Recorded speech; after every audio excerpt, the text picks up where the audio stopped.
So the newborn screen, as I said, basically helps us to identify endocrine disorders, a few hemoglobinopathies, and a few metabolic disorders.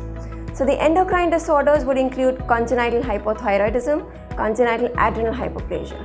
So I know it all might sound Greek to you. To make it simple, I'll say that, for example, let's take an example. Maybe a baby who's born with congenital hypothyroidism, which is one of the commonest congenital disorders, with an incidence of 1 in 1700 births. This baby, when he's born, he looks, as I said, absolutely healthy, absolutely well. And for some reason, if the newborn screening was not done in this baby, and this baby is picked up at, say, about 1 year of life by the pediatrician, the baby's brain is majorly made because thyroid hormone is required for brain development, for the body growth. So since the majority of the brain development has already happened without the thyroid hormone, the baby would actually suffer from mental retardation all his life. And had we done a newborn screening in this baby early on in life, and we picked up the thyroid hormone levels early on within the first 1 month of life, and treated the baby with the thyroid hormone from the outside, this baby would have led a beautiful life, been as intelligent as all of us, as any of us, and been absolutely healthy. So that's the importance of this test, which should be emphasized. And I really want that we create a public awareness regarding this test, because in India it is not mandatory. In countries like US, Canada, this test is absolutely made mandatory for both the parents and for the better future of the baby.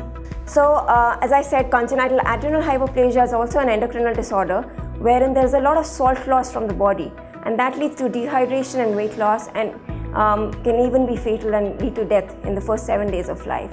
So again, this test is very, very important. Now coming to the hemoglobinopathy, so it picks up a few things like sickle cell anemia, thalassemia, beta thalassemia, and even G6PD deficiency. So now let's just understand what are the metabolic disorders, the basic of it. So basically, when the baby drinks milk, the carbs, the fats, and the proteins in the milk need to be metabolized by all the enzymes. So to check if these enzymes are in place, we do the screen.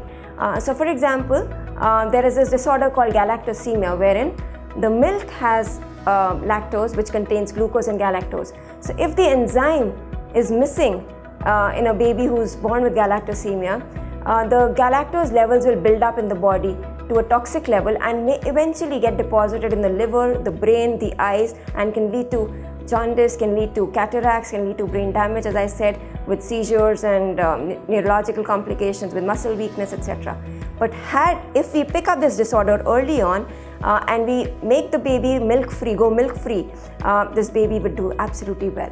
So in short, I'll say that the incidence, so basically this test, along with testing the carbohydrate metabolic disorders like galactosemia, it also tests the amino acid metabolism disorders, the fatty acid oxidation disorders, and so on and so forth.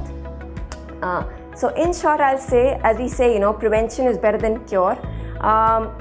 If we can do this test, we can prevent these grave complications and give your baby a better future and a healthier life.